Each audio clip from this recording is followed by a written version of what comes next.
मेरे पास तुझे देखती रहूं। ये कौन कह रहा है? ध्रुव की आंखें कह रही हैं कि हे प्रभु मुझको कुछ नहीं चाहिए, बस हम और तुम दोनों आपके सामने बैठ जाएं। बस ना तू कुछ कहे और ना मैं कुछ कहूं, बस ये मेरी आंखें तुझको देखती रहे और तू मुझको देखता रहे।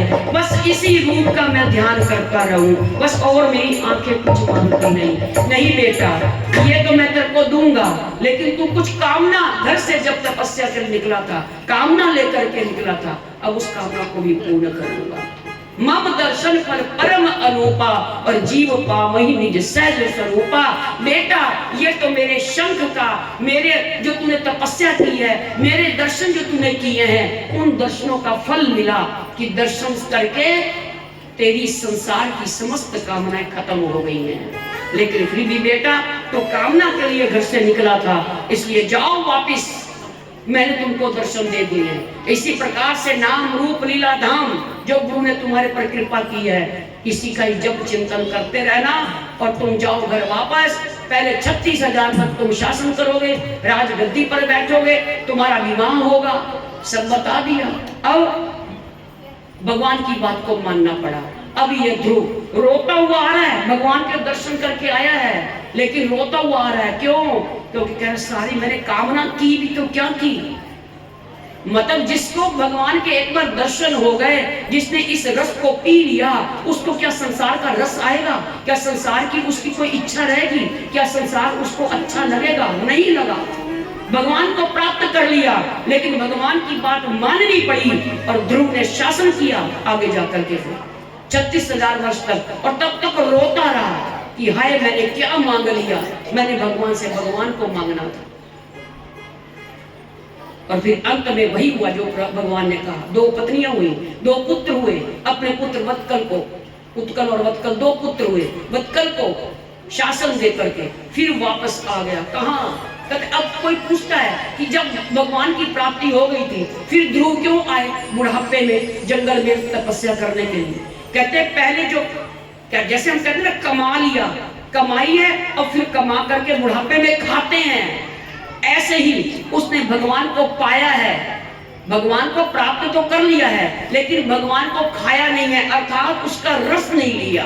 पा तो लिया भगवान को, लेकिन भगवान का रस नहीं लिया। अब वो पाए हुए को उसका रस लेने के लिए ध्रुव गए हैं बाद में बुढ़ापे में। ऐसा भक्ति का चमत्कार है भगवान की प्राप्ति। आप कह देते हो सरलता से, हो गृहस्थियों के झंझट ग्रस्त में पड़े हैं, बड़े झंझट हैं। देखो ध्रुव गृहस्थी बने हैं और ग्रस्त में रह करके भी भगवान को पा गए हैं। कथा तो बहुत विस्तार है, लेकिन इन कथाओं से ये सीखना भी है, समझना भी है। फिर जब आई मृत्यु और विमान पर बैठा और आंखों में झरझर आंसू आ रहे ध्रुव के, पार्षदों ने पूछा, हैरान हो गए कि इस विमान पर बैठ करके तो सब बड़े प्रसन्न होते हैं और ये ध्रुव रो क्यों रहा है? पूछा पार्षदों ने कि तुम रोते क्यों हो, कोई कष्ट है, कोई दुख है, क्यों रो रहे हो? तो ध्रुव ने कहा, क्या कहा रोते रोते? सुन लो ध्यान से, क्या कहा ध्रुव ने पार्षदों से कि महाराज आज ऐसे जो मैं दिन देख रहा हूँ, भगवान के धाम में जा रहा हूँ, बैकुंठ में मेरा सदा के लिए वास हो गया है, मैं बैकुंठ धाम जा रहा हूँ। मेरी माँ पता नहीं कहाँ होगी, क्योंकि मेरी माँ के दिए हुए संस्कार है, अब मेरी माँ ना जाने कहाँ होगी। माँ की याद आकर के आंखों से झरझर आंसू बह रहे हैं। मेरी माँ को मिलना चाहिए भगवान का धाम, तो मुझको क्यों मिला? मैंने तो कुछ भी नहीं किया, ये तो मेरी सब माँ की प्रेरणा से मेरे साथ ये हो रहा है। उसी समय भगवान के पार्षद ध्रुव से कहा कि देखो, तुम अपनी विमान की खिड़की से मुंह निकाल करके देखो, तुम्हारे विमान से आगे ऊपर जो चल रहा है विमान, उसमें तुम्हारी माँ बैठी है और उधर माँ भी सोच रही है कि मैं ऐसे सुंदर दिन देख रही हूँ, विमान के ऊपर मैं बैठी हूँ, आज भगवान के पार्षदों के दर्शन कर रही हूँ और भगवान के धाम में जा रही हूँ, और जिस बेटे की कृपा से आज मुझको ये बैकुंठ का पद मिल रहा है, ना जाने मेरा बेटा कहाँ होगा, ध्रुव कहाँ होगा। माँ भी रो रही थी। पास्टरों ने पूछा माँ से कि माँ तुम क्यों रोती हो? ऐसे बैकुंठ के में जो जाते हैं तो वो तो बड़े प्रसन्न होते हैं, तो आप क्यों दुखी होती हो? क्या कष्ट है? दुख का कारण बताया। जिसकी कृपा से मैं आज इस विमान में बैठी हूँ, भगवान के पार्षद मेरे दाएं बाएं सब खड़े मेरी सेवा में खड़े हैं। वो मेरा बालक, मेरा बेटा ध्रुव ना जाने कहाँ होगा। माँ ने पास्टरों ने माँ से कहा कि माँ तुम खिड़की से झांक करके देखो नीचे की ओर, जो तुम्हारे पीछे पीछे विमान आ रहा है वो तुम्हारे बेटे ध्रुव का ही है। दोनों माँ बेटे का खिड़की से, नीचे वाली खिड़की से ध्रुव ने देखा और ऊपर की खिड़की से माँ ने देखा। दोनों माँ बेटे का आंखों ही आंखों में मिलन हुआ, बड़े प्रसन्न हुए और इनको फिर विष्णु पद प्राप्त हुआ। ऐसी महिमा भक्ति की है। आगे फिर प्रसंग आता है, प्रियाव्रत के खानदान में ऋषभदेव, जो जड़ भरत की कथा आपको हम हर बार सुनाते हैं, इसका विस्तार नहीं करें। जड़ भरत ने भी खूब नाम जप किया, भजन किया, राजपाट त्याग किया, लेकिन एक जानवर के चक्कर में, एक मृग के चक्कर में पड़ करके इनको फिर मृग का जीव जन्म मिला। लेकिन भक्ति बीज पलटे नहीं, चाहे बीते जन्म अनंत, नीच ऊंच कुल उपजे रहे संत के संत। भक्ति का बीज कभी खत्म नहीं हो सकता। तो भक्ति का फल प्रताप इसके पास था। इस भरत महाराज के पास गलती हो गई, एक मृग का, पशु का संग कर लिया था। मृत्यु के आई, इस मृग की याद करके मरे, तो अगले जन्म में मृग बनना पड़ा। लेकिन फिर इस मृग में भी आकर के इनको अपने पूर्व जन्म की भक्ति याद रही कि मैं राज ऋषि भरत था और एक मृग के चक्कर में पड़ करके मुझको मृग बनना पड़ा। अब संयोग से क्या हुआ, जिस मृग के चक्कर में पड़ करके ये राज ऋषि जो भरत थे ये मृग बने थे, अब ये बने हैं फिर दोबारा मृग बन करके। ये शरीर छूटा, सूखे पत्ते खाए, अपना जीवन का निर्वाह नहीं करना चाहते थे, अपना आत्मसर्ग किया। फिर ये जो फिर इनका जब किसी ब्राह्मण के घर में जब जन्म होता है तो संयोग से वहां पर भी इनका भरत नाम पड़ा। और जो हिरण था, वो एक हिरण ने संत का संग किया था, तो वो इंसान बन गया, मनुष्य बन गया। और मनुष्य ने जानवर का संग किया तो उसको जानवर बनना पड़ा। इसलिए कुत्ते पालने वालों सुन लो, अपने कुत्ते घर में मत पाला करो।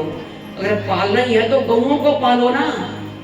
गोबर में तो बदबू आती है और कुत्ते की टट्टी साफ करनी अच्छी लगती है, उसकी बदबू नहीं आती है। कहते हैं शास्त्र हमारे, कहते हैं ग्रंथ, कहते हैं हमारे महापुरुष कहते हैं, जिनके घर में कुत्ता पालन है, अरे तुमने कुत्ते की सेवा, अपने घर के बाहर कुत्ते को रोटी दो, कोई मना नहीं है।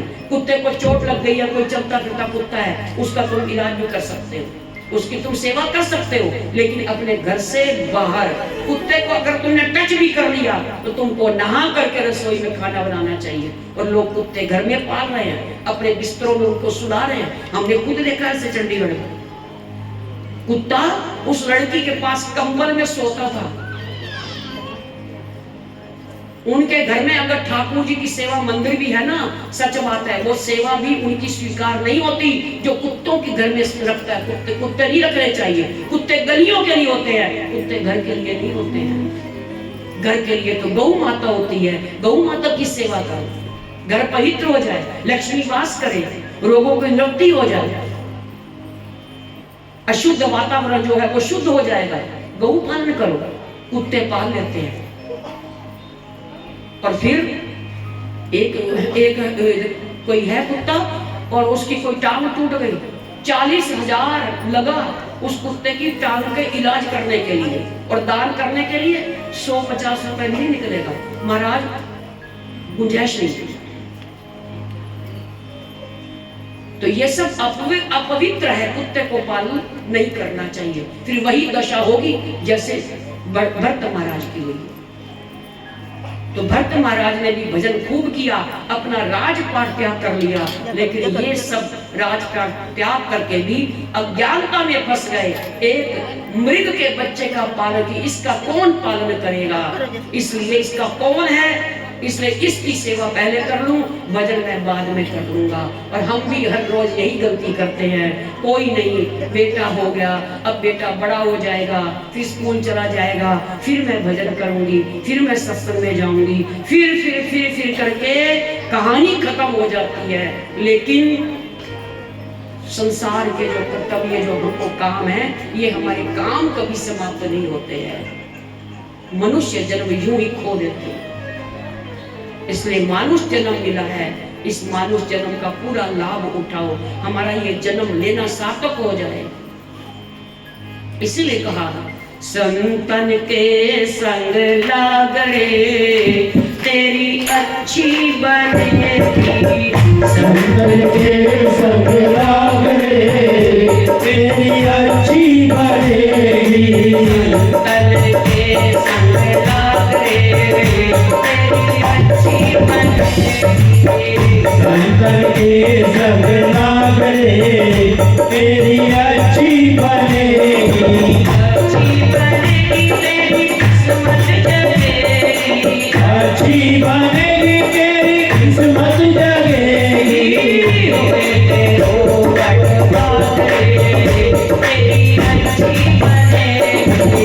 ओए तेरो बड़ भाग रे तेरी अच्छी बनेगी।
Thank you.